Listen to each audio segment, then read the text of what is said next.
Harry, we're coming now to the end of this great trip to Jerusalem where Jesus shares so much of his gospel and his requirements with the apostles before his passion and resurrection. And we notice that as he approaches, he continues to share with them themes that are of considerable interest. He predicts his own passion once again, a theme that's about to be fulfilled at the end of 18. And then at the beginning of 19, we have another of those stories that we've seen so often where the issue of wealth and faithfulness come together. And that's the story of Zacchaeus. And how do you read those two, or especially the Zacchaeus story? Mm-hmm.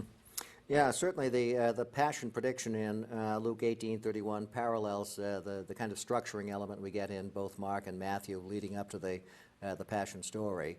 And here we have it at this crucial juncture just before Jesus gets to Jerusalem, in effect. So we get these anticipations of the major action to come. The Zacchaeus story, it seems to me, it kind of brings to a culmination the important theme of wealth and poverty that Luke has been playing with. And we've seen Luke saying some radical things, right? You have to give up all you have and give to the poor and the like. Here he's confronted with someone rather like the dishonest steward that we encountered in the parable form in some ways, that's right. He's someone who has made good for himself by his civil service job. Yeah. And government in this case was a little corrupt, and Zacchaeus confesses it. And Jesus welcomes him and says he's going to dine with him, and as Zacchaeus promises restitution, and more than restitution, recompense for whatever he's done. Yeah. He doesn't, however, give up all that he has. Right. He's a little more like the soldiers and the tax collectors that John the Baptist addressed at the beginning of this whole ministry. And so there's a kind of bookending that goes on. John's preaching to those folk, and Jesus preaching to Zacchaeus. And I think here we have an example of what I was talking about earlier on, of the counsel of perfection, give all you have, give up all you have and give it to the poor. And the pastoral application of that counsel when you're confronted with a real case of someone who has repented for his sins. So it's interesting. This is one of those cases where it's both and. Luke is speaking out of both sides of his mouth, simultaneously. Articulating this important principle, but then adapting it to a specific situation. That, in any case, sets up the story for the entry into Jerusalem with the one last parable of the 10 pounds. Again, responsible use of wealth. Absolutely. Absolutely. Is the theme of chapter 19. Yeah, absolutely. And after talking about that, he gets into Jerusalem.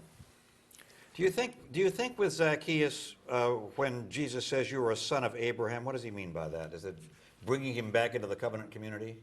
Saying that says of Zacchaeus, you're a son of Abraham. Remember the Abraham theme in the opening chapters, in the Magnificat and the Benedictus, and how what we have in Jesus is the story of the fulfillment of the promises to Abraham and his descendants forever. And this is something that's going to be at the heart of Luke's story going forward, that the life of the church is a fulfillment of the promises embedded in the prophets, promises to Israel, and Israel is going to be expanded to include the Gentiles.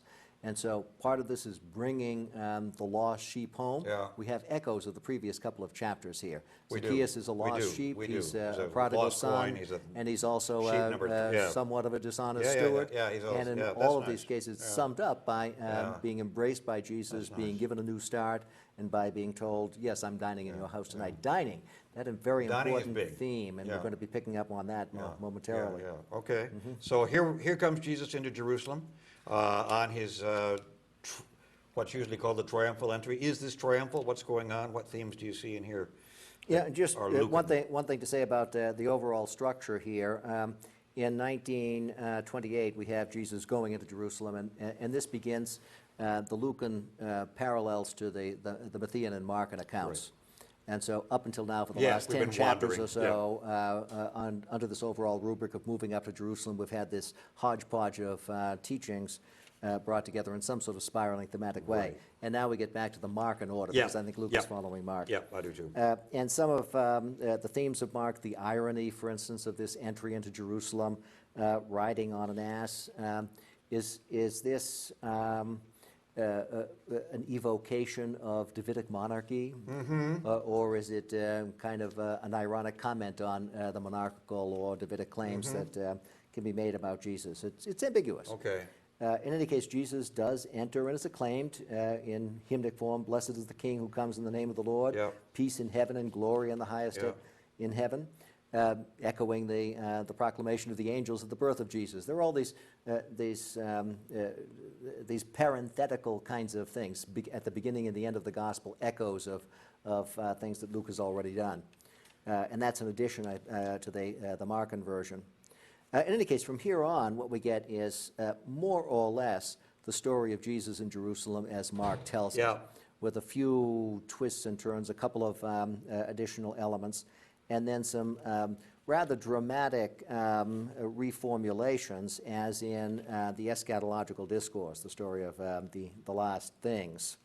Let's come to that. And just the one thing, other thing I was going to point out is that telling the daughters of Jerusalem that Jerusalem is going to collapse before their very eyes, which is, I think, in Luke only, right? That's right. You and your the children Passion will not Story, escape this. Yep. And then that leads into 21. So 21, which is the eschatological claim over Jerusalem, there's a version of this in Mark, version of this in Matthew. What does Luke do that shows us his particular emphases? And let me phrase the question a little differently.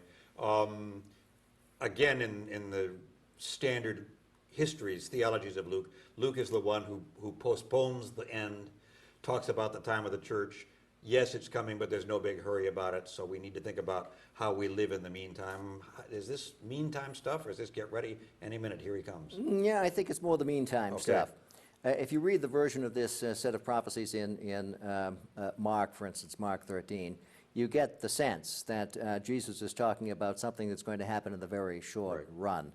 And there were certainly a lot of early Christians who believed that Jesus was going to come back and there was going to be eschatological judgment within their own lifetime. Paul certainly believed that.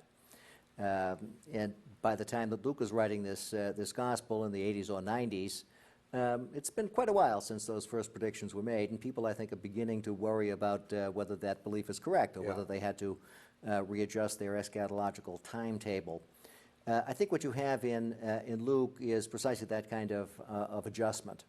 And it occurs around Luke 21:20, where you've had a series of predictions of end-time disasters of one sort or another, and also persecution for those who are going to be following Jesus. That's another element of this whole eschatological discourse.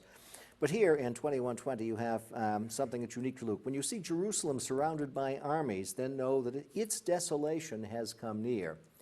I think what Luke has done is to have taken a prediction of the destruction of Jerusalem as an end-time event. Yeah. And looking back on the events of 70 CE, when Jerusalem was in fact So we're surrounded putting by Luke armies, 20 years after this. 20 something years like that. afterwards, Yeah. looks back on the events of 70, when the Romans put Jerusalem under siege and eventually destroyed it. Right. Looks back on that and says that is a prophecy that Jesus made. He knows of the tradition of this prophetic text, but it wasn't something for the final time. It was a prediction of the war that we have experienced. So that enables you to put a kind of broader time frame within the general eschatological perspective here.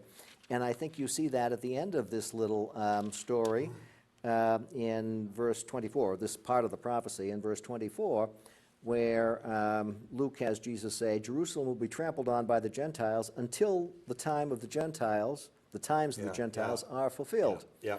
So how long are the times of the Gentiles? Right. However long it takes for them to be fulfilled. Yeah. And that's a hint that you don't have in the other Gospels. Yeah. And Acts is in some ways the story of the beginning of the times of the Times Gentiles. of the Gentiles, Yeah. exactly. And so Luke has the hope that eventually the Son of Man will come like a thief in the night and all of that. But that's something out in the far distant future. Yeah. So in the meantime, you get the church? Does that? In the meantime, you get the church. You know, as the wags used to say, Jesus predicted the coming of the kingdom of God, and what happened was the You got church. the Well, church, Luke, and I think that's believes all that. right. I Yes. think the wags thought that was a terrible come down. Right. I think Luke thinks that's all right, that the time of the church. The time of the church, I think, for Luke anticipates the time of the kingdom. It's not just a letdown. In a from the very beginning. significant way, and I want to point to one of the ways in which that happens, because one of the other things that Luke does here in this body of material on Jesus in Jerusalem is to tell the story of Jesus' Last Supper. Yeah. And he tells it in a way that is somewhat distinctive. That is, where the other Gospels have Jesus saying a word over the bread at this Passover Right. Seder and then over the cup equating the bread with his body and the cup with his blood. Yeah. Luke highlights another saying over a cup before Jesus gets to the bread. And he has Jesus saying, I've eagerly desired, this is in chapter 22, verse 15. Yeah. I've eagerly desired to eat this Passover with you before I suffer. Another passion prediction. Yeah. For I tell you, I will not eat it again, the eating motif, Yeah, yeah. not eat it again until it is fulfilled in the kingdom Yeah. of God. And then he goes on and blesses the first cup. And he gives another vow or prediction, I will not drink of the fruit of the vine until the kingdom of God comes. What happens at the end of the gospel? Meals. Meals. Meals. Meals. After Meals galore. Jesus' resurrection, Yeah. he eats and Yeah. drinks with Yeah. his disciples. Yeah, absolutely. So I think that Luke is signaling by highlighting these vows, which Yeah. we find in the other Gospels too, but not in this Not in the this same prominent power. way, That's right. that what happens in the resurrection and the birth of the church is the start of the fulfillment Yeah. of end times. So there's, in some ways, a kind of overlap between these times of the Gentiles and That's the times nice. of the fulfillment of prophecy. That's nice. Because I think for contemporary 21st century Americans, we think Eucharist banquet is something you do at the end of the church service, and for Luke, it's the beginning of the kingdom. That's right.